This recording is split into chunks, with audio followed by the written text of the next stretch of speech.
Naitwa Ana Atanaspo, Waziri wa Maendeleo ya Jamii, Jinsia, Wazee na Watoto.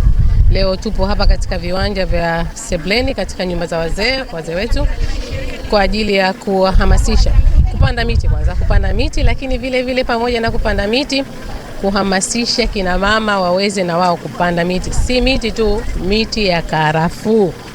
Lakini zaidi kuhamasisha wanawake kununua mashamba. Sababu utamwambia mtu panda mti akaupande wapi? Awe na shamba ndo aweze kuupanda mti. Kwa hiyo tumewaambia wanunue mashamba, kama mwenye uwezo wa kupata mashamba wanunue mashamba. Lakini sasa tunaona iko haja ya kuwa na utaratibu angalau basi wanawake waweze kupatiwa mashamba binafsi, hata kama kila mtu apate heka moja, hata wale wanawake wa vijijini tu. Mara nyingi tumeona wanaume ndio wanaomiliki mashamba.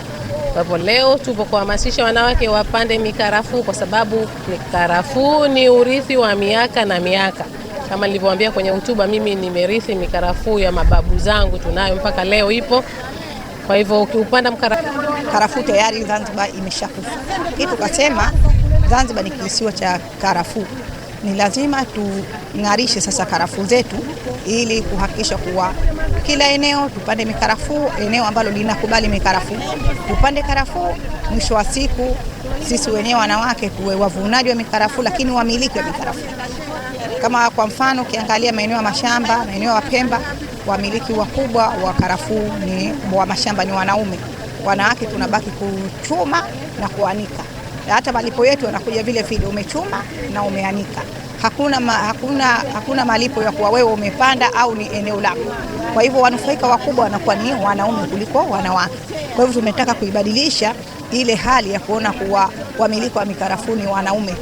Uone sasa wanawake kwa kiasi gani na wao wanapanda mikarafuu, wanamiliki mikarafuu, lakini wanapata maendeleo. Kwa sababu tunasema kuwa mikarafuu ni maendeleo.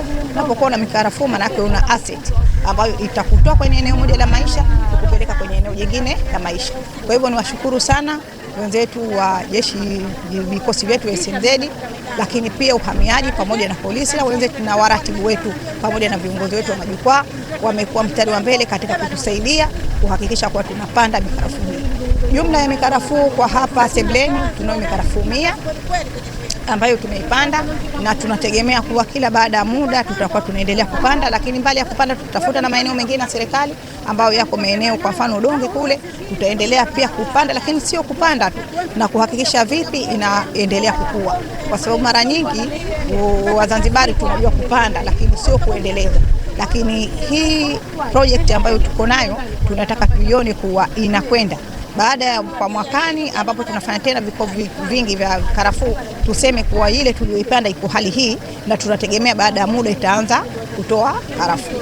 Kwa hivyo mimi niseme kuwa na watoto kutoka shehia Mwembe Madema, kwa kweli hili zoezi tumelipokea vizuri, na pia nashukuru sana serikali kwa kipindi hichi chote. Wanawake tunawezeshwa kwa kila fursa, na sisi wenyewe wanawake tunajitolea, na nawaomba wanawake wenzangu vile vile wajitolee, wajitokeze majumbani kwao, ili kwa kila fursa ambayo inatolewa na serikali tuweze kufaidika nazo.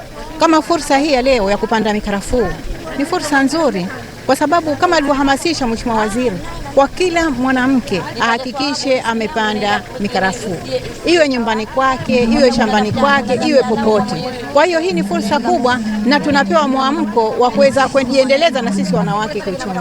Kama sasa hivi karafuu zimepanda bei, kwa hiyo tutakapolima sisi na tukavuna, kwa hiyo tutaweza kuendeleza familia zetu na sisi tutakuwa kiuchumi. Kwa kweli naipongeza sana serikali.